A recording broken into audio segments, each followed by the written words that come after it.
can take any size of paper and you're going to fold it as I've drawn these lines here. You don't need to draw the lines. You're just going to fold it this way. So first, we're going to fold it in half the long way. Then you're going to fold it in half the short way.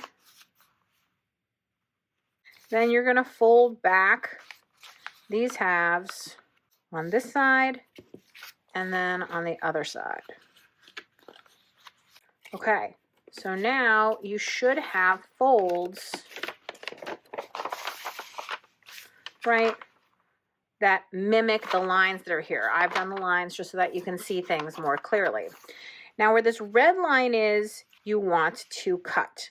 You can do this with a craft knife right across the fold, or you can do it with scissors. It's totally your choice. I'm going to do it quick and easy. I'm just going to fold this, and then I'm just going to cut scissors right along this fold. So now you've cut a hole. So you're going to pinch these two panels and bring the other two panels together, and you end up with this kind of funny looking thing. If you squish it so that you have these four pieces sticking out, so it looks a little bit like a star or a plus sign or something like that, then you can easily start to fold it around into a book. So now 1, 2, right? You have all the pages of your book, and it's an easy one-page book, and you can take the time to make sure everything folds neatly and nicely and together and all that kind of stuff. But a lot of times what's fun to do is to take a piece of artwork and do this. So let me show you. So it's not really a piece of artwork, it's a piece of under paper that I had under my work. You can see all those roll-offs from a brayer, but it doesn't matter, just a piece of colored paper.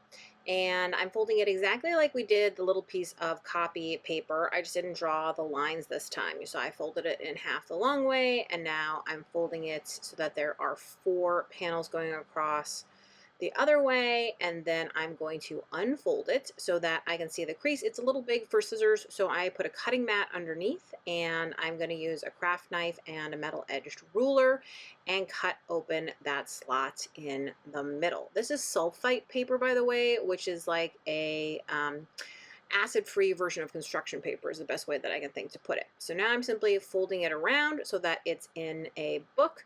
I'm going to use a bone folder to help me crease out all of those edges, but here is my lovely book that I can work in or leave as is, and of course it could go the other way too.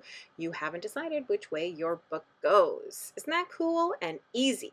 So I wanted to let you know that I am teaching a mixed media book class at Dillman's Bay in Wisconsin in May. So I hope that you will check that out and come and hang out with me for 4 days of amazing mixed media fun. We'll be making 3 different books, including one where you can remove them pages and then put them back in the binding. It's so easy. It's so fun. You're going to love it.